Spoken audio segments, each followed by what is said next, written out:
ਸਤਨਾਮ ਸ਼੍ਰੀ ਵਾਹਿਗੁਰੂ ਸਾਹਿਬ JIO. ਪਰਮ ਸਨਮਾਨਿਓ ਗੁਰੂ ਰੂ ਗੁਰੂ ਖਾਲਸਾ ਸਾਧ ਸੰਗਤ ਜੀ, ਵਾਹਿਗੁਰੂ ਜੀ ਕਾ ਖਾਲਸਾ, ਵਾਹਿਗੁਰੂ ਜੀ ਕੀ ਫਤਿਹ। ਭਗਤ ਰਵਿਦਾਸ ਜੀ ਬਾਲਕ ਉਮਰ ਤੋਂ ਟੱਪ ਕੇ ਜਦੋਂ ਕਿਸ਼ੋਰ ਉਮਰ ਵਿੱਚ ਪੁੱਜੇ ਤਾਂ ਘਰ ਦੇ ਕੰਮਾਂ ਵਿੱਚ ਹੱਥ ਵਟਾਉਣ ਲੱਗੇ, ਪਰ ਓਪਰਾ ਤੇ ਉਪਰਾਮ ਵੀ ਰਹਿਣ ਲੱਗੇ। ਉਹਨਾਂ ਦੇ ਉਪਰਾਮ ਰਹਿਣ ਕਾਰਨ ਘਰ ਦੇ ਬੜੇ ਤੰਗ ਹੋਇਆ ਕਰਨ, ਪਰ ਕੁਝ ਆਖਣ ਦਾ ਹੌਸਲਾ ਵੀ ਨਾ ਪਵੇ, ਕਿਉਂਕਿ ਉਹਨਾਂ ਦੇ ਚਿਹਰੇ ਦਾ ਪ੍ਰਭਾਵ ਹੀ ਕੁਝ ਐਸਾ ਸੀ। ਦੂਸਰਾ, ਉਹ ਸੰਤਾਂ ਸਾਧੂਆਂ ਕੋਲ ਜਾਂਦੇ ਸਨ, ਭਗਤ ਰਾਮਾਨੰਦ ਜੀ ਦੇ ਡੇਰੇ ਜਾ ਕੇ ਬੈਠੇ ਰਹਿੰਦੇ ਸਨ ਤੇ ਰਾਮ ਨਾਮ ਦਾ ਸਿਮਰਨ ਕਰਦੇ ਰਹਿੰਦੇ ਸਨ। ਉਹਨਾਂ ਦੇ ਐਸਾ ਕਰਨ ਨਾਲ ਘਰ ਦੇ ਖਿਆਲ ਕਰਨ ਲੱਗ ਪਏ ਕਿ ਕਿਤੇ ਰਵਿਦਾਸ ਘਰ ਛੱਡ ਕੇ ਭੱਜ ਨਾ ਜਾਏ। ਇਸ ਲਈ ਉਹਨਾਂ ਨੇ ਰਵਿਦਾਸ ਜੀ ਦਾ ਵਿਆਹ ਕਰ ਦਿੱਤਾ। ਭਗਤ ਜੀ ਤੜਕੇ ਉੱਠ ਕੇ ਇਸ਼ਨਾਨ ਕਰਦੇ ਸਨ ਤੇ ਪ੍ਰਭੂ ਦਾ ਧਿਆਨ ਧਰਦੇ ਸਨ ਅਤੇ ਅੱਠੇ ਪਹਿਰ ਪ੍ਰਭੂ ਨੂੰ ਯਾਦ ਕਰਦੇ ਰਹਿੰਦੇ ਸਨ। ਬਸ ਨਾਮ ਦਾ ਸਿਮਰਨ ਹੀ ਕਰਦੇ ਰਹਿੰਦੇ ਸਨ। ਘਰ ਦੇ ਕੰਮ ਸਾਰੇ ਪਿੱਛੇ ਪੈ ਜਾਂਦੇ ਸਨ, ਪਰ ਲੋਕ ਦੇਖਣ ਤੇ ਸੁਣਨ ਵਾਲੇ ਆਖਦੇ ਸਨ ਕਿ ਭਗਤ ਹਨ, ਪੂਰਬਲੇ ਜਨਮਾਂ ਵਿੱਚ ਕੋਈ ਚੰਗਾ ਕੰਮ ਕੀਤਾ ਹੋਣਾ, ਇਸ ਲਈ ਉਹਨਾਂ ਦਾ ਪ੍ਰਭੂ ਨਾਲ ਪਿਆਰ ਪੈ ਗਿਆ ਹੈ। ਸੱਚ ਬੋਲਣਾ ਤੇ ਦਾਨ ਕਰਨ ਦਾ ਸੁਭਾਅ ਵੱਡੇ ਲੋਕਾਂ ਵਰਗਾ ਬਣ ਗਿਆ ਸੀ। ਜੇ ਕੋਈ ਜੋੜਾ ਮੰਗਦਾ ਤੇ ਆਖਦਾ ਕਿ ਪੈਸੇ ਨਹੀਂ ਹਨ, ਤਾਂ ਉਸ ਨੂੰ ਜੋੜਾ ਮੁਫਤ ਭੇਟਾ ਕਰ ਦਿੰਦੇ ਸਨ। ਪਰ ਅਗਿਆਨੀ ਪੁਰਸ਼ ਰਵਿਦਾਸ ਜੀ ਦੇ ਮਾਂ-ਬਾਪ ਅੰਦਰਲੇ ਭੇਦ ਨੂੰ ਨਹੀਂ ਸਨ ਜਾਣਦੇ। ਉਹ ਇਹ ਖਿਆਲ ਕਰਦੇ ਸਨ ਕਿ ਭਗਤ ਰਵਿਦਾਸ ਜੀ ਲਾਪਰਵਾਹ ਤੇ ਕਿਰਤ ਕਮਾਈ ਕਰਨ ਵਾਲੇ ਨਹੀਂ ਹਨ। ਉਹ ਦੁਨਿਆਵੀ ਦ੍ਰਿਸ਼ਟੀ ਨਾਲ ਤੱਕਦੇ ਸਨ। ਐਸਾ ਕਰਦੇ ਹੋਏ ਇੱਕ ਦਿਨ ਗਰਮ ਹੋ ਗਏ ਤੇ ਆਖਿਆ, ਰਵਿਦਾਸ, ਆਪਣਾ ਘਰ ਅੱਡ ਕਰ ਲੈ, ਅੱਡ ਚੂਲ੍ਹਾ ਬਣਾ ਤੇ ਅੱਡ ਹੀ ਕਿਰਤ ਕਰ। ਆਪਣੀ ਕਿਰਤ ਭਾਵੇਂ ਸਾਰੀ ਉਜਾੜ ਤੇ ਭਾਵੇਂ ਰੱਖ, ਪਰ ਸਾਨੂੰ ਦੁਖੀ ਨਾ ਕਰ। ਅਸੀਂ ਤਾਂ ਇਹ ਸਹਿਣ ਨਹੀਂ ਕਰ ਸਕਦੇ ਕਿ ਸਭ ਕੁਝ ਦਾਨ ਹੀ ਕਰੀ ਜਾਵੇਂ। ਆਪਣੀ ਪਤਨੀ ਨੂੰ ਨਾਲ ਲੈ ਜਾ ਤੇ ਵੱਖਰੀ ਝੁੱਗੀ ਪਾ ਲੈ। ਇਹ ਸੁਣ ਕੇ ਭਗਤ ਰਵਿਦਾਸ ਜੀ ਨੇ ਕੋਈ ਗੁੱਸਾ ਗਿਲਾ ਨਹੀਂ ਕੀਤਾ। ਉਹਨਾਂ ਨੇ ਬੜੇ ਧੀਰਜ ਨਾਲ ਉੱਤਰ ਦਿੱਤਾ, ਹੇ ਪਿਤਾ ਜੀ, ਜੇਕਰ ਆਪ ਜੀ ਦੀ ਐਸੀ ਇੱਛਾ ਹੈ ਤਾਂ ਐਸਾ ਹੀ ਕਰਦਾ ਹਾਂ। ਰਾਮ ਆਪੇ ਹੀ ਕੰਮ ਕਰਦਾ ਹੈ। ਜਿਵੇਂ ਰਾਮ ਜੀ ਦੀ ਇੱਛਾ ਹੋਏਗੀ ਕੰਮ ਹੁੰਦੇ ਰਹਿਣਗੇ। ਭਾਵੇਂ ਰਾਹ ਤੇ ਬਿਠਾ ਦਿਓ ਜਾਂ ਘਰ ਵਿੱਚ ਥਾਂ ਦੇ ਦਿਓ। ਕੀ ਪਤਾ ਕਿਸ ਪੂਰਬਲੇ ਜਨਮ ਦੇ ਕਾਰਨ ਮੁੜ ਜਨਮ ਲੈ ਲਿਆ ਹੈ ਤੇ ਆਪ ਦਾ ਪੁੱਤਰ ਅਖਵਾਇਆ ਹੈ। ਅੱਜ ਤੋਂ ਹੀ ਵੱਖ ਹੋ ਜਾਂਦੇ ਹਾਂ। ਅਸੀਂ ਆਪਣੀ ਕਿਰਤ ਕਰਕੇ ਖਾਵਾਂਗੇ। ਉਸ ਦਿਨ ਰਵਿਦਾਸ ਜੀ ਨੇ ਲੱਕੜਾਂ ਵੱਢ ਕੇ ਲਿਆਂਦੀਆਂ, ਸਰਕੜਾ ਤੇ ਕਾਹਨੇ ਲਿਆਂਦੇ ਅਤੇ ਸ਼ਾਹੀ ਰਾਹ ਉੱਤੇ ਆਪਣੀ ਛੰਨ ਪਾ ਲਈ। ਉਹਨਾਂ ਦੀ ਪਤਨੀ ਬੜੀ ਹਿੰਮਤ ਵਾਲੀ ਸੀ। ਉਸਨੇ ਦਬਾ-ਦਬ ਸਿਰਕੀਆਂ ਬੰਨੀਆਂ ਤੇ ਮਿੱਟੀ ਪਾ ਕੇ ਲਿੰਬ ਪੋਚ ਕੇ ਸੁੰਦਰ ਕੁਟੀਆ ਬਣਾ ਲਈ। ਇੱਕ ਪਾਸੇ ਥੜਾ ਬਣਾ ਕੇ ਰਵਿਦਾਸ ਜੀ ਨੂੰ ਅੱਡਾ ਲਾ ਦਿੱਤਾ। ਦੂਸਰੇ ਪਾਸੇ ਖੁੱਲ੍ਹਾ ਥੜਾ ਬਣਾਇਆ ਜਿਸ ਉੱਤੇ ਆਏ ਗਏ ਬੈਠ ਜਾਂਦੇ ਸਨ। ਆਪ ਉਸ ਦੇਵੀ ਨੇ ਅੰਦਰ ਹੀ ਇੱਕ ਪਾਸੇ ਆਪਣਾ ਅੱਡਾ ਬਣਾ ਲਿਆ ਤੇ ਜੁੱਤੀਆਂ ਤਿਆਰ ਕਰਕੇ ਆਏ ਗਏ ਗਾਹਕਾਂ ਦੀਆਂ ਜੁੱਤੀਆਂ ਗੰਢ ਕੇ ਉਹ ਵੱਖਰਾ ਹੀ ਗੁਜ਼ਾਰਾ ਕਰਨ ਲੱਗ ਪਏ। ਭਗਤ ਰਵਿਦਾਸ ਜੀ ਕਹਿੰਦੇ ਹੁੰਦੇ ਸਨ, ਹੇ ਨਗਰ ਵਾਸੀਓ, ਕੋਈ ਭੁਲੇਖਾ ਨਾ ਖਾਇਓ। ਮੇਰੀ ਜਾਤ ਚਮਾਰ ਹੈ। ਰਾਮ ਨਾਮ ਜਪਣ ਦੀ ਮਹਿਮਾ ਹੈ ਕਿ ਲੋਕ ਮੈਨੂੰ ਚੰਗਾ ਸਮਝਣ ਲੱਗ ਪਏ ਹਨ। ਰਾਮ ਨਾਮ ਨੇ ਉੱਤਮ ਬਣਾਇਆ ਹੈ। ਗੰਗਾ ਦਾ ਜਲ ਪਵਿੱਤਰ ਹੈ, ਪਰ ਬੇਸਮਝ ਬੰਦੇ ਗੰਗਾ ਦੇ ਜਲ ਨਾਲ ਸ਼ਰਾਬ ਕੱਢਦੇ ਹਨ। ਉਹਨਾਂ ਨੂੰ ਰਾਖਸ਼ ਪੀਂਦੇ ਹਨ, ਨੇਕ ਪੁਰਸ਼ ਨਹੀਂ। ਇਸੇ ਤਰ੍ਹਾਂ ਜਨਮ ਕਰਕੇ ਅਸੀਂ ਉੱਤਮ ਸੀ, ਪਰ ਕਰਮ ਤੇ ਵਿਚਾਰ ਨੀਵੇਂ ਕਰਕੇ ਕਦੀ ਮਾੜੇ ਬਣ ਗਏ। ਹੁਣ ਉੱਚੇ ਹੋਏ ਤਾਂ ਉੱਚੇ ਹੋ ਗਏ। ਫਿਰ ਭਗਤ ਰਵਿਦਾਸ ਜੀ ਨੇ ਇੱਕ ਹੋਰ ਉਦਾਹਰਨ ਦਿੱਤੀ। ਜਿਵੇਂ ਗੰਗਾ ਦੇ ਪਵਿੱਤਰ ਜਲ ਨਾਲ ਮਿਲ ਕੇ ਦੂਸਰਾ ਜਲ ਵੀ ਚੰਗਾ ਹੋ ਜਾਂਦਾ ਹੈ। ਤਾੜ ਦੇ ਪੱਤੇ ਮਾੜੇ ਹਨ, ਪਰ ਉੱਤੇ ਨਾਮ ਲਿਖਿਆ ਜਾਏ ਤਾਂ ਪੂਜਨਿਕ ਹੋ ਜਾਂਦੇ ਹਨ ਤੇ ਉਹਨਾਂ ਨੂੰ ਨਮਸਕਾਰ ਵੀ ਕਰੀਦੀ ਹੈ। ਐਸੇ ਹੀ ਜਨਮ ਕਰਕੇ ਜੇ ਕੋਈ ਨੀਚ ਘਰ ਵਿੱਚ ਜੰਮਿਆ ਹੈ ਤਾਂ ਭਗਤੀ ਕਰਕੇ ਉੱਚਾ ਹੋ ਜਾਂਦਾ ਹੈ ਤੇ ਉੱਚੀ ਕੁੱਲ ਵਾਲਾ ਮਾੜੇ ਕਰਮ ਕਰਕੇ ਮਾੜਾ ਹੋ ਜਾਂਦਾ ਹੈ। ਜਿਸ ਤਰ੍ਹਾਂ ਇੰਦਰ ਨੂੰ ਸਰਾਪ ਮਿਲ ਗਿਆ ਸੀ। ਪਰਮਾਤਮਾ ਨੇ ਆਪ ਕਿਰਪਾ ਕੀਤੀ ਹੈ, ਭਗਤ ਰਵਿਦਾਸ ਜੀ ਪਾਸੋਂ ਇੰਦਰ ਸਰਾਵਾਂ ਤਿਆਰ ਕਰਵਾ ਲਈਆਂ। ਪੂਜਾ ਹੋਣ ਲੱਗੀ ਤੇ ਭਗਤ ਜੀ ਸਾਰੀਆਂ ਜਾਤਾਂ ਨੂੰ ਉਪਦੇਸ਼ ਕਰਨ ਲੱਗੇ। ਜਦੋਂ ਭਗਤ ਰਵਿਦਾਸ ਜੀ ਦੀ ਬਹੁਤ ਚੜ੍ਹਾਈ ਹੋਈ ਤਾਂ ਕਾਂਸ਼ੀ ਦੇ ਪੰਡਤ ਬਹੁਤ ਤੰਗ ਹੋਏ। ਉਹ ਈਰਖਾ ਕਰਨ ਲੱਗ ਪਏ। ਈਰਖਾ ਦੇ ਸਾੜੇ ਕਾਰਨ ਉਹਨਾਂ ਨੇ ਰੌਲਾ ਪਾ ਲਿਆ ਕਿ ਰਵਿਦਾਸ ਇੱਕ ਚਮਾਰ ਹੋਣ ਕਰਕੇ ਉੱਚ ਕੁੱਲ ਵਾਲਿਆਂ ਕੋਲੋਂ ਪੂਜਾ ਕਰਾਉਂਦਾ ਹੈ ਤੇ ਉਹਨਾਂ ਨੂੰ ਚਰਨਾਮ੍ਰਿਤ ਦਿੰਦਾ ਹੈ, ਮੋਕਸ਼ ਦਾ ਰਾਹ ਦੱਸਦਾ ਹੈ, ਜੋ ਬ੍ਰਾਹਮਣ ਤੋਂ ਬਿਨਾਂ ਦੱਸਣ ਦਾ ਕਿਸੇ ਨੂੰ ਕੋਈ ਵੀ ਅਧਿਕਾਰ ਨਹੀਂ। ਉਸਨੇ ਮੰਦਰ ਵਿੱਚ ਦੇਵਤਿਆਂ ਦੀਆਂ ਮੂਰਤੀਆਂ ਕਿਉਂ ਰੱਖੀਆਂ ਹਨ? ਇਸ ਤਰ੍ਹਾਂ ਰੌਲਾ ਪਵਾ ਕੇ ਉਹਨਾਂ ਨੇ ਕਾਂਸ਼ੀ ਦੇ ਲੋਕਾਂ ਨੂੰ ਇਕੱਠਿਆਂ ਕਰ ਲਿਆ ਤੇ ਇਕੱਠੇ ਹੋ ਕੇ ਉਹ ਕਾਂਸ਼ੀ ਦੇ ਨਵਾਬ ਕੋਲ ਚਲੇ ਗਏ।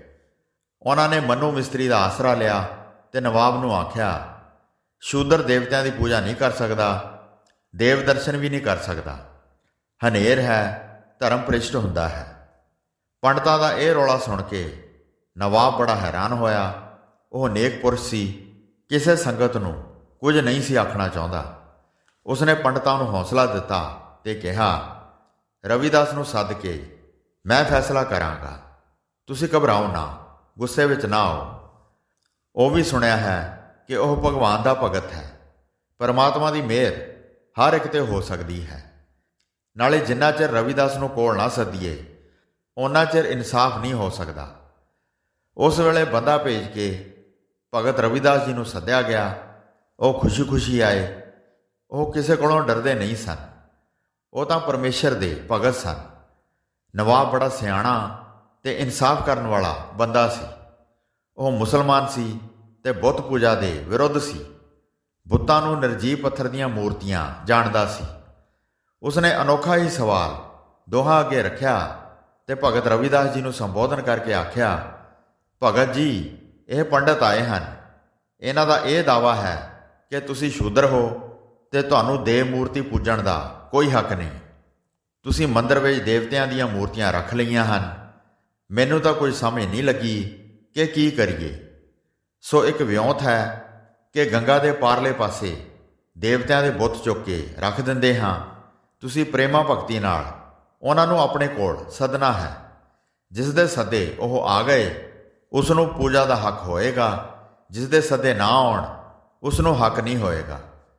ਨਾਲੇ ਪਤਾ ਲੱਗ ਜਾਏਗਾ ਕਿ ਤੁਹਾਡੇ ਭਗਵਾਨ ਨੂੰ ਬ੍ਰਾਹਮਣ ਪਿਆਰੇ ਹਨ ਜਾਂ ਸ਼ੂਦਰ, ਕੌਣ ਪਿਆਰਾ ਹੈ।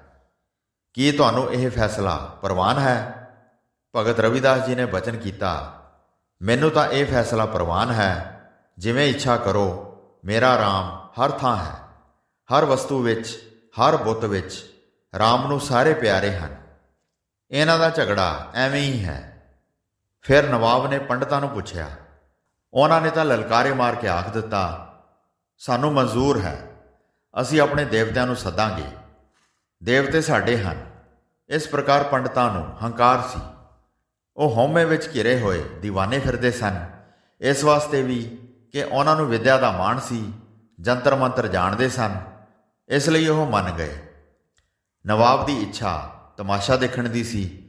ਉਸ ਨੂੰ ਵੀ ਵਿਸ਼ਵਾਸ ਸੀ ਕਿ ਪੱਥਰ ਦੇ ਬੁੱਤ ਭਲਾ ਗੰਗਾ ਪਾਰ ਤੋਂ ਕਿਵੇਂ ਆਉਣਗੇ। ਦੋਹਾਂ ਨੂੰ ਝੂਠਿਆਂ ਕਰਕੇ ਦੇ ਪੱਥਰ ਪੂਜਾ ਛੁਡਾ ਦਿਆਂਗੇ, ਕਿਉਂਕਿ ਇਸਲਾਮ ਵਿੱਚ ਬੁੱਤ ਪੂਜਾ ਨਹੀਂ ਹੈ। ਉਸ ਕੀਤੇ ਫੈਸਲੇ ਅਨੁਸਾਰ ਹੁਕਮ ਦੇ ਕੇ ਰਵਿਦਾਸ ਦੇ ਮੰਦਰ ਵਿੱਚੋਂ ਸਾਰੀਆਂ ਦੇਵ ਮੂਰਤੀਆਂ ਉਠਾਈਆਂ ਗਈਆਂ। ਉਹਨਾਂ ਨੂੰ ਚੰਦਨ ਦੀ ਚੌਂਕੀ ਉੱਤੇ ਬੜੇ ਸਤਿਕਾਰ ਨਾਲ ਗੰਗਾ ਦੇ ਪਾਰ ਲਿਜਾ ਕੇ ਰੱਖ ਦਿੱਤਾ ਗਿਆ। ਕੋਲ ਕੋਈ ਵੀ ਮਨੁੱਖ ਨਾ ਰਹਿਣ ਦਿੱਤਾ। ਨਵਾਬ ਨੇ ਪਹਿਲਾਂ ਪੰਡਤਾਂ ਨੂੰ ਹੁਕਮ ਦਿੱਤਾ ਕਿ ਉਹਨਾਂ ਦੇਵਤਿਆਂ ਨੂੰ ਗੰਗਾ ਜਲ ਉੱਪਰੋਂ ਦੀ ਸੱਦੋ। ਜੇ ਦੇਵਤੇ ਤੁਸਾਂ ਦੇ ਹਨ ਤਾਂ ਹੁਕਮ ਮੰਨ ਕੇ ਆ ਜਾਣਗੇ। ਹੁਣ ਤੁਸੀਂ ਮੰਤਰ ਪੜ੍ਹੋ। ਪੰਡਤ ਲੱਗੇ ਆਵਾਜ਼ਾਂ ਮਾਰਨ। 2 ਘੰਟੇ ਆਵਾਜ਼ਾਂ ਮਾਰ-ਮਾਰ ਕੇ ਥੱਕ ਗਏ, ਪਰ ਪੱਥਰ ਦੀਆਂ ਜੜ ਮੂਰਤੀਆਂ ਕਿਵੇਂ ਤੁਰ ਕੇ ਉਹਨਾਂ ਦੇ ਕੋਲ ਆਉਣ? ਉਹਨਾਂ ਨੂੰ ਬੋਲ ਕਿਵੇਂ ਸੁਣਾਈ ਦੇਵੇ? ਜਦ ਆਵਾਜ਼ਾਂ ਨਾ ਸੁਣੀਆਂ ਤਾਂ ਪੰਡਤਾਂ ਵਿੱਚੋਂ ਕਈਆਂ ਨੇ ਵੇਦ ਮੰਤਰ, ਕਈਆਂ ਨੇ ਜਾਦੂ ਟੂਣੇ, ਜੰਤਰ ਮੰਤਰ ਪੜ੍ਹਨੇ ਤੇ ਕਰਨੇ ਸ਼ੁਰੂ ਕਰ ਦਿੱਤੇ। ਨਵਾਬ ਅਤੇ ਲੋਕ ਉਸ ਨਿਰਾਲੀ ਲੜਾਈ ਨੂੰ ਬੜੀ ਮੌਜ ਨਾਲ ਦੇਖ ਰਹੇ ਸਨ। ਭੀੜ ਬੜੀ ਇਕੱਠੀ ਹੋਈ ਸੀ। ਪੂਰਾ ਜ਼ੋਰ ਲਾ ਕੇ ਆਪਣੀਆਂ ਸਾਰੀਆਂ ਸ਼ਕਤੀਆਂ ਤੇ ਵਿਦਿਆਵਾਂ ਨੂੰ ਪਰਖ ਕੇ ਪੰਡਤਾਂ ਨੇ ਹਾਰ ਮੰਨ ਲਈ। ਹਾਰ ਮੰਨਣ ਵੇਲੇ ਆਖਿਆ, ਕਲਯੁਗ ਵੇਲੇ ਦੇਵ ਮੂਰਤੀਆਂ ਨਾ ਚੇਤਨਤਾ ਵਿੱਚ ਆ ਸਕਦੀਆਂ ਹਨ ਤੇ ਨਾ ਭਾਖਿਆ ਦੇ ਸਕਦੀਆਂ ਹਨ। ਇਹ ਤਾਂ ਚੁੱਪ ਤੇ ਅਹਿਲ ਰਹਿ ਕੇ ਹੀ, ਨਰ ਨਾਰੀ ਦੀਆਂ ਅਰਦਾਸਾਂ ਸੁਣ ਕੇ ਹੀ ਉਹਨਾਂ ਦੀਆਂ ਲੋੜਾਂ ਪੂਰੀਆਂ ਕਰਦੀਆਂ ਹਨ। ਇਹ ਰੱਬੀ ਭੇਦ ਹੈ। ਪੰਡਤਾਂ ਦਾ ਇਹ ਉੱਤਰ ਸੁਣ ਕੇ ਨਵਾਬ ਹੱਸ ਪਿਆ। ਉਸਨੇ ਹੱਸਦਿਆਂ ਹੋਇਆਂ ਭਗਤ ਰਵਿਦਾਸ ਜੀ ਨੂੰ ਆਖਿਆ, ਰਾਮ ਭਗਤ, ਲਓ ਹੁਣ ਤੁਸੀਂ ਆਪਣੇ ਦੇਵਤਿਆਂ ਨੂੰ ਆਪਣੇ ਕੋਲ ਸੱਦ ਲਓ। ਪੰਡਤ ਤਾਂ ਨਹੀਂ ਸੱਦ ਸਕੇ, ਉਹ ਪ੍ਰੇਮੀ ਘੱਟ ਜਾਪਦੇ ਹਨ। ਇਹ ਨਵਾਬ ਦਾ ਮਖੌਲ ਵੀ ਸੀ। ਹੁਕਮ ਮੰਨ ਕੇ ਭਗਤ ਰਵਿਦਾਸ ਜੀ ਚੌਂਕੜਾ ਮਾਰ ਕੇ ਬੈਠ ਗਏ। ਧਿਆਨ ਪਰਮਾਤਮਾ ਦੇ ਚਰਨਾਂ ਵਿੱਚ ਜੋੜ ਲਿਆ। ਨੈਣ ਮੁੰਦ ਲਏ। ਆਪਣੇ ਰਾਮ ਨੂੰ ਯਾਦ ਕਰਦੇ ਹੋਏ ਆਪਣੀ ਅਲਾਹੀ ਬਾਣੀ ਦਾ ਗਾਇਨ ਕਰਨ ਲੱਗੇ ਤੇ ਬੜੀ ਸ਼ਰਧਾ ਭਾਵਨਾ ਨਾਲ ਇਹ ਸ਼ਬਦ ਉਚਾਰਨ ਕੀਤਾ। ਕੂਪ ਭਰਿਓ ਜੈਸੇ ਦਾਦਰਾ, ਕਛ ਦੇਸ ਵਿਦੇਸ ਨਾ ਬੂਝ। ਐਸੇ ਮੇਰਾ ਮਨ ਵਿਖਿਆ ਬਿਮੋਹਿਆ, ਕਛ ਆਰਾ ਪਾਰ ਨਾ ਸੂਝ। ਸਗਲ ਭਵਨ ਕੇ ਨਾਇਕਾ, ਇਕ ਛਿਨ ਦਰਸ ਦਿਖਾਏ ਜੀ। ਮਲਿਨ ਭਈ ਮਤ ਮਾਧਵਾ, ਤੇਰੀ ਗਤ ਲਖੀ ਨਾ ਜਾਏ। ਕਰੋ ਕਿਰਪਾ ਭ੍ਰਮ ਚੂਕਈ, ਮੈਂ ਸੁਮਤ ਦੇਹੋ ਸਮਝਾਏ। ਜੋਗੀ ਸਰ ਪਾਵੈ ਨਹੀਂ, ਤਉ ਗੁਣ ਕਥਨ ਅਪਾਰ।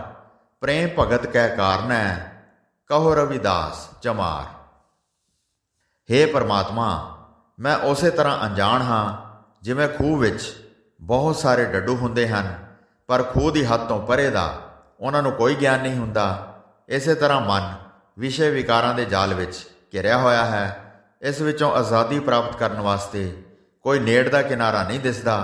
ਭਾਵ ਕਿ ਜਗਤ ਪਦਾਰਥਾਂ ਵਿੱਚ ਮਨ ਇੰਨਾ ਖਚਤ ਹੋਇਆ ਹੈ ਕਿ ਉਸ ਦਾ ਨਿਕਲਣਾ ਅਸੰਭਵ ਹੈ। ਹੇ ਸਾਰੇ ਜਗਤ ਦੇ ਮਾਲਕਾ, ਇੱਕ ਵਾਰੀ ਮੈਨੂੰ ਜ਼ਰੂਰ ਦਰਸ਼ਨ ਦਿਓ।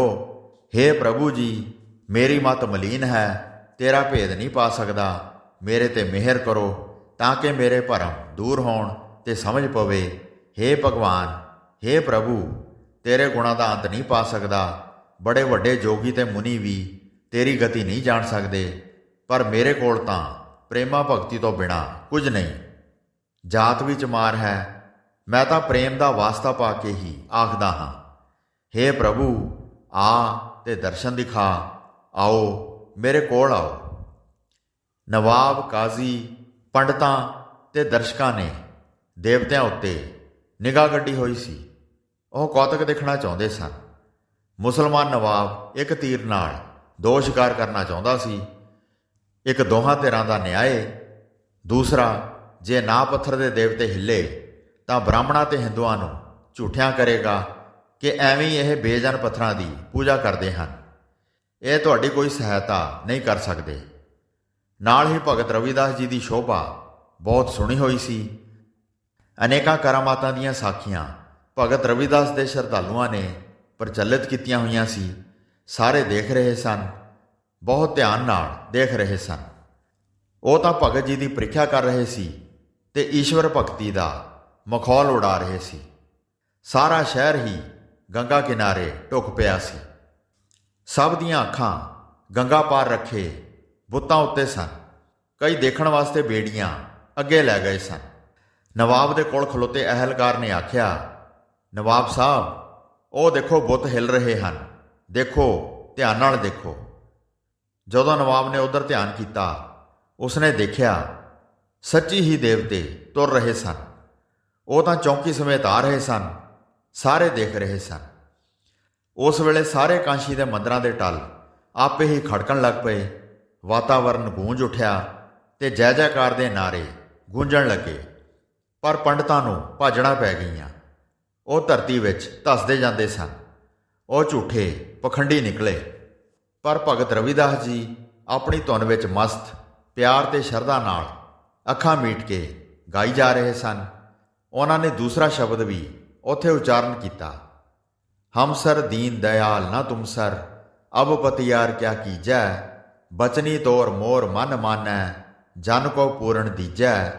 ਹਉ ਬਲ ਬਲ ਜਾਉ ਰਮਈਆ ਕਾਰਨੇ, ਕਾਰਨ ਕਵਨ ਅਬੋਲ। ਬਹੁਤ ਜਨਮ ਵਿਛਰੇ ਥੇ ਮਾਧੋ, ਇਹ ਜਨਮ ਤੁਮਹਾਰੇ ਲੇਖੇ। ਕਹੇ ਰਵਿਦਾਸ ਆਸ ਲਗ ਜੀਵੋ, ਚਿਰ ਭਇਓ ਦਰਸ਼ਨ ਦੇਖੇ। हे परमात्मा, मेरे वर्गा आजिज कोई नहीं। ਤੁਸਾਂ ਜਿਹਾ ਮਿਹਰਬਾਨ ਕੋਈ ਨਹੀਂ। ਸਾਰੀਆਂ ਬਖਸ਼ਿਸ਼ਾਂ ਕਰਨ ਵਾਲੇ ਹੋ, ਸਾਰੇ ਜਾਣਦੇ ਹਨ, ਹੋਰ ਕੀ ਪਰਖਣਾ ਹੈ। ਮੈਂ ਇਹ ਅਰਦਾਸ ਕਰਦਾ ਹਾਂ ਕਿ ਮੇਰਾ ਮਨ ਤੇਰੇ ਚਰਨਾਂ ਤੋਂ ਪਰੇ ਨਾ ਹੋਵੇ, ਤੇ ਨਾ ਹੀ ਕਦੇ ਹੋਵੇਗਾ, ਇਹ ਵੀ ਮੈਨੂੰ ਵਿਸ਼ਵਾਸ ਹੈ। ਮੈਂ ਤਾਂ ਆਪ ਅਤੇ ਆਪ ਦੀ ਕੁਦਰਤ ਤੋਂ ਬਲਿਹਾਰ ਜਾਂਦਾ ਹਾਂ, ਫਿਰ ਮੇਰੇ ਨਾਲ ਕਿਉਂ ਨਹੀਂ ਬੋਲਦੇ? ਕਈ ਜਨਮਾਂ ਤੋਂ ਤੁਹਾਡੇ ਨਾਲ ਮੇਲ ਨਹੀਂ ਹੋਇਆ, ਤੁਹਾਡੇ ਵਿਛੋੜੇ ਵਿੱਚ ਤੜਫਦਾ ਰਿਹਾ ਹਾਂ। ਹੁਣ ਇਹ ਜਨਮ ਮੈਂ ਤੁਸਾਂ ਦੇ ਲੇਖੇ ਲਾ ਦਿੱਤਾ ਹੈ, ਭਾਵ ਕਿ ਤੇਰੀ ਭਗਤੀ ਕਰਦਿਆਂ ਹੀ ਜੀਵਨ ਗੁਜ਼ਾਰਾਂਗਾ। ਇੱਕ ਤੇਰੇ ਦਰਸ਼ਨ ਕਰਨ ਦੀ ਆਸ ਉੱਤੇ ਹੀ ਜੀਵਨ ਸਵਾਸ ਚੱਲ ਰਿਹਾ ਹੈ। ਤੇਰੇ ਦਰਸ਼ਨ ਕੀਤਿਆਂ ਨੂੰ ਬਹੁਤ ਦੇਰ ਹੋ ਗਈ ਹੈ, ਸੋ ਮਿਹਰ ਕਰਕੇ ਮੈਨੂੰ ਆਪਣੇ ਦਰਸ਼ਨ ਦਿਓ। ਹੇ ਮੇਰੇ ਰਾਮ, ਮੈਨੂੰ ਆਪਣੇ ਦਰਸ਼ਨ ਦਿਓ। ਭਗਤ ਰਵਿਦਾਸ ਜੀ ਨੇ ਆਪਣੇ ਰਾਮ ਨੂੰ ਯਾਦ ਕੀਤਾ। ਉਹਨਾਂ ਨੇ ਸੱਚੇ ਹਿਰਦੇ ਨਾਲ ਪਰਮਾਤਮਾ ਨੂੰ ਯਾਦ ਕੀਤਾ। ਪਰਮਾਤਮਾ ਸਹਾਈ ਹੋਇਆ। ਚੰਦਨ ਚੌਂਕੀ ਸਮੇਤ ਦੇਵ ਮੂਰਤੀਆਂ ਗੰਗਾ ਦੀ ਛਲ ਨਾਲ ਭਗਤ ਦੇ ਕੋਲ ਆ ਗਈਆਂ। ਕਾਂਸ਼ੀ ਦੇ ਮੰਦਰਾਂ ਦੇ ਟਲ ਖੜਕਦੇ ਗਏ। ਲੋਕ ਜੈ ਜੈਕਾਰ ਕਰਦੇ ਗਏ ਤੇ ਝੂਠੇ ਪੰਡਤ ਲੋਕਾਂ ਵਿੱਚੋਂ ਖਿਸਕ ਕੇ ਆਪਣੇ ਘਰਾਂ ਵੱਲ ਭੱਜ ਗਏ। ਨਵਾਬ ਹੈਰਾਨ ਹੋ ਗਿਆ। ਉਸ ਨੂੰ ਸਮਝ ਆ ਗਈ ਕਿ ਖੁਦਾ ਪ੍ਰਸਤੀ ਕੀ ਹੈ। ਸ਼ੁੱਧ ਹਿਰਦੇ ਨਾਲ ਕੀਤੀ ਹੋਈ ਅਰਦਾਸ ਕਦੇ ਵੀ ਬਿਰਥਾ ਨਹੀਂ ਜਾਂਦੀ। ਭਗਤ ਜੀ ਉੱਠੇ ਤੇ ਸਤਕਾਰ ਨਾਲ ਚੰਦਨ ਦੀ ਚੌਂਕੀ ਚੁਕਵਾ ਕੇ ਆਪਣੇ ਮੰਦਰ ਵੱਲ ਚੱਲ ਪਏ। ਉਹਨਾਂ ਦੇ ਕੋਲੋਂ ਹਜ਼ਾਰਾਂ ਝੂਠੇ ਬ੍ਰਾਹਮਣ, ਕੁੱਲ ਤੇ ਜਾਤ ਅਭਿਮਾਨੀਆਂ ਨੂੰ ਮੂੰਹ ਦੀ ਖਾਣੀ ਪਈ। ਸਭ ਦਾ ਰਾਖਾ ਪਰਮਾਤਮਾ ਹੀ ਹੈ। ਪਿਆਰੀ ਸਾਧ ਸੰਗਤ ਜੀ, ਪਹਿਲੋਂ ਸਾਰੇ ਭਗਤ ਅਤੇ ਲੋਕ ਮੂਰਤੀ ਪੂਜਾ ਹੀ ਕਰਿਆ ਕਰਦੇ ਸਨ, ਅਤੇ ਜੋ ਸੱਚੇ ਮਨ ਨਾਲ ਆਪਣੇ ਇਸ਼ਟ ਨੂੰ ਧਿਆਉਂਦਾ ਸੀ, ਉਸ ਨੂੰ ਪਰਮਾਤਮਾ ਦੇ ਦਰਸ਼ਨ ਵੀ ਹੋ ਜਾਇਆ ਕਰਦੇ ਸਨ। ਸ਼ਰਤ ਇਹ ਹੁੰਦੀ ਸੀ ਕਿ ਉਸ ਦਾ ਚਾਲ ਚੱਲਣ, ਚਰਿੱਤਰ ਉੱਚਾ ਤੇ ਸੁੱਚਾ ਹੋਵੇ। ਪਰ ਜਦੋਂ 10ਵੇਂ ਪਾਤਸ਼ਾਹ ਦਾ ਪ੍ਰਕਾਸ਼ ਹੋਇਆ ਤਾਂ ਉਹਨਾਂ ਨੇ ਜਾਪ ਸਾਹਿਬ ਵਿੱਚ ਪਰਮਾਤਮਾ ਦੇ ਅਨੇਕਾਂ ਨਾਮਾਂ ਦਾ ਵਰਣਨ ਕੀਤਾ ਅਤੇ ਸਾਰੀ ਕੌਮ ਨੂੰ ਦੱਸਿਆ ਕਿ ਉਸ ਅਕਾਲ ਪੁਰਖ ਦੀ ਕੋਈ ਸ਼ਕਲ ਸੂਰਤ ਨਹੀਂ ਹੈ, ਉਹ ਹਰ ਥਾਂ ਤੇ ਮੌਜੂਦ ਹੈ। ਇਸ ਲਈ ਤੁਸੀਂ ਜਿੱਥੇ ਵੀ ਬੈਠੇ ਹੋ, ਉਸ ਅਕਾਲ ਪੁਰਖ ਨੂੰ ਯਾਦ ਕਰ ਸਕਦੇ ਹੋ। ਗੁਰ ਕੀ ਮੂਰਤ ਮਨ ਮੈਂ ਧਿਆਨ। ਸਮੇਂ-ਸਮੇਂ ਨਾਲ ਧਰਮ ਵਿੱਚ ਤਬਦੀਲੀਆਂ ਆਉਂਦੀਆਂ ਰਹਿੰਦੀਆਂ ਹਨ। ਸਿੱਖ ਧਰਮ ਸਭ ਤੋਂ ਲੇਟੈਸਟ ਧਰਮ ਹੈ, ਜਾਂ ਕਹਿ ਲਓ 10ਵੇਂ ਪਾਤਸ਼ਾਹ ਨੇ ਮੋਡੀਫਾਈ ਕੀਤਾ ਹੋਇਆ ਹੈ। ਬਿਨਾਂ ਅੰਮ੍ਰਿਤ ਛਕੇ ਕਿਸੇ ਦਾ ਵੀ ਨਿਸਤਾਰਾ ਨਹੀਂ ਹੋਣਾ। ਦਾਸ ਅੱਜ ਵੀ ਮਸਕੀਨ ਸਾਹਿਬ ਦੀ ਕਥਾ ਸੁਣ ਰਿਹਾ ਸੀ, ਜਿਸ ਵਿੱਚ ਉਹਨਾਂ ਨੇ ਆਖਿਆ ਕਿ ਜਨਮ ਇੱਕ ਸਜ਼ਾ ਹੈ। ਤੁਸੀਂ ਪੁੱਛੋਗੇ ਕਿ ਉਹ ਕਿਵੇਂ? ਤਾਂ ਮਸਕੀਨ ਸਾਹਿਬ ਨੇ ਸਮਝਾਇਆ ਕਿ ਜਿਵੇਂ ਕੋਈ ਬੱਚਾ ਪਹਿਲੀ ਕਲਾਸ ਤੋਂ ਸ਼ੁਰੂ ਕਰਕੇ 10ਵੀਂ ਕਲਾਸ ਵਿੱਚ ਪਹੁੰਚਦਾ ਹੈ, ਤੇ ਜਦੋਂ ਉਹ 10ਵੀਂ ਵਿੱਚ ਪਹੁੰਚੇ ਤਾਂ ਅਸੀਂ ਉਸ ਨੂੰ ਕਹੀਏ ਕਿ ਦੁਬਾਰਾ ਪਹਿਲੀ ਵਿੱਚ ਚਲਾ ਜਾ, ਤਾਂ ਉਹ ਕਿਵੇਂ ਮਹਿਸੂਸ ਕਰੇਗਾ? ਉਸ ਨੂੰ ਇਹ ਇੱਕ ਸਜ਼ਾ ਹੀ ਪ੍ਰਤੀਤ ਹੋਏਗੀ। ਉਸੇ ਤਰ੍ਹਾਂ ਇਹ ਜਨਮ ਸਾਨੂੰ ਪਰਮਾਤਮਾ ਦਾ ਨਾਮ ਜਪਣ ਵਾਸਤੇ ਮਿਲਿਆ ਹੈ, ਤਾਂ ਕਿ ਅਸੀਂ ਪਰਮਾਤਮਾ ਦਾ ਨਾਮ ਜਪ ਕੇ ਇਸ ਸੰਸਾਰ ਸਮੁੰਦਰ ਤੋਂ ਪਾਰ ਹੋ ਸਕੀਏ। ਜੇ ਅਸੀਂ ਇਸ ਜਨਮ ਵਿੱਚ ਅੰਮ੍ਰਿਤ ਛਕ ਕੇ ਪਰਮਾਤਮਾ ਦਾ ਨਾਮ ਜਪ ਕੇ ਪਾਰ ਨਹੀਂ ਲੰਘਦੇ, ਤਾਂ ਮੁੜ ਦੂਸਰਾ ਜਨਮ ਲੈਣਾ ਪਵੇਗਾ, ਤੇ ਫਿਰ ਪਹਿਲੀ ਕਲਾਸ ਤੋਂ ਸਾਰਾ ਕੁਝ ਸ਼ੁਰੂ ਹੋਏਗਾ। ਸੋ ਭਲਾ ਇਸ ਵਿੱਚ ਹੀ ਹੈ ਕਿ ਅਸੀਂ ਇਸ ਜਨਮ ਨੂੰ ਵਿਅਰਥ ਕੰਮਾਂ ਵਿੱਚ ਨਾ ਗਵਾਈਏ, ਤੇ ਅੰਮ੍ਰਿਤ ਛਕ ਕੇ ਸਿੰਘ ਸਜ ਕੇ ਨਾਮ ਬਾਣੀ ਅਤੇ ਸੇਵਾ ਕਰਕੇ ਇਸ ਸੰਸਾਰ ਸਮੁੰਦਰ ਤੋਂ ਛੁਟਕਾਰਾ ਪਾਈਏ। ਜਨਮ ਜਨਮ ਕੀ ਇਸ ਮਨ ਕੋ ਮਲ ਲਾਗੀ, ਕਾਲਾ ਹੋਆ ਸਿਆਹੋ। ਕਈ ਜਨਮਾਂ ਦੀ ਇਸ ਮਨ ਨੂੰ ਮੈਲ ਲੱਗੀ ਹੋਈ ਹੈ, ਜਿਸ ਕਰਕੇ ਇਹ ਬਹੁਤ ਹੀ ਕਾਲਾ ਹੋਇਆ ਪਿਆ ਹੈ। ਗੁਰ ਪ੍ਰਸਾਦੀ ਜੀਵਤ ਮਰੈ, ਉਲਟੀ ਹੋਵੈ ਮਤ ਬਦਲਾਹੋ। ਨਾਨਕ ਮੈਲ ਨਾ ਲੱਗਈ, ਨਾ ਫਿਰ ਜੋਨੀ ਪਾਹੋ। ਜੇ ਗੁਰੂ ਦੀ ਕਿਰਪਾ ਨਾਲ ਮਨ ਜਿਉਂਦਾ ਹੀ ਮਰ ਜਾਏ ਤੇ ਮਤ ਬਦਲ ਕੇ ਮਾਇਆ ਵੱਲੋਂ ਉਲਟ ਹੋ ਜਾਏ, ਤਾਂ ਮੈਲ ਵੀ ਨਹੀਂ ਲੱਗਦੀ ਤੇ ਫਿਰ ਜੂਨਾਂ ਵਿੱਚ ਵੀ ਨਹੀਂ ਪੈਂਦਾ। ਹੋਈਆਂ ਭੁੱਲਾਂ ਚੁੱਕਾਂ ਦੀ ਖਿਮਾ ਬਖਸ਼ਣੀ ਜੀ। ਦਾਸ ਨੂੰ ਆਗਿਆ ਦਿਓ। ਵਾਹਿਗੁਰੂ ਜੀ ਕਾ ਖਾਲਸਾ, ਵਾਹਿਗੁਰੂ ਜੀ ਕੀ ਫਤਿਹ।